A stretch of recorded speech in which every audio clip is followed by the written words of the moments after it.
मैं बाकायदा पूरे आंकड़े पेश कर रहा हूं कि खुद इसराइल ने किस तरह से वहां के अस्पतालों पर निशाना साधा, एक एक करके। इसराइल द्वारा गजा में किए गए हवाई हमलों में कई अस्पताल निशाने पर आए थे और इनमें कई लोगों की मौत हुई थी। हाल के महीनों में इनमें से प्रमुख अस्पताल और घटनाएं इस प्रकार हैं।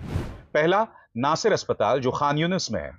इसराइल ने खान यूनिस के नासिर अस्पताल के सर्जरी विभाग पर हमला किया, जिसमें एक फलस्तीनी डॉक्टर समेत 5 लोगों की मौत हो गई।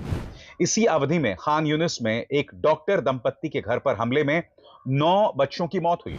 हालांकि यह हमला घर पर हुआ था, अस्पताल पर नहीं, लेकिन शव अस्पताल में लाए गए।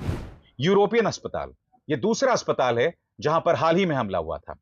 इसराइल ने यूरोपियन अस्पताल पर भी हवाई हमले किए, जिसमें अस्पताल के प्रांगण में बम गिरे और कई लोग मलबे में दब गए।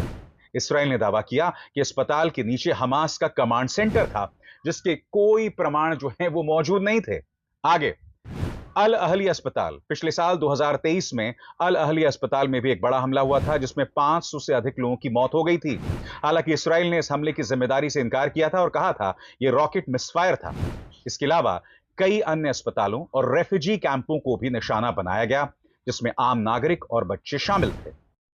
मैं आपसे एक सवाल पूछना चाहता हूं। सोरोको अस्पताल में जो हमला हुआ, या सोरोका अस्पताल, इसराइल के सोरा का अस्पताल जो कि बेयरशीबा इलाके में है, कितने लोगों की मौत हुई है?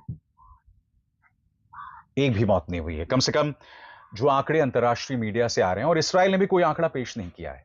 आप देख रहे हैं जो मैंने आपको तमाम मिसाल बताए, कभी डॉक्टर को मार दिया, कभी 9 बच्चों को मार दिया, कभी एक ही हमले में, और वो भी कहां? अस्पताल में, गजा में 500 लोगों को मार दिया। इसीलिए ये दोहरे मापदंड साफ तौर पर उभर कर आ रहे हैं और लोग ये सवाल खड़े कर रहे हैं। जैसे मैंने कहा ना दोस्तों, इस मुद्दे पर इसराइल अपना नैतिक अधिकार खो चुका है। मगर मेरा फिर भी मानना है कि ईरान को अस्पतालों पर हमला करने का कोई अधिकार नहीं है। मगर हां, इसराइल अपने काम में जोरदार तरीके से लगा हुआ है और वो लगातार उनके परमाणु ठिकानों पर हमला कर रहा है। और यहां पर मैं जिक्र करना चाहूंगा 2 परमाणु ठिकानों पर, आपकी स्क्रीन पर दोस्तों। ओपन सोर्स इंटेल का कहना है करीब 40 इसराइली फाइटर्स ने करीब 1 दर्जन मिलिट्री टारगेट्स पर निशाना साधा, 100 म्यूनिशंस के साथ। और यहां पर 2 खास इलाकों, अराक और नतान्स पर हमला किया गया था।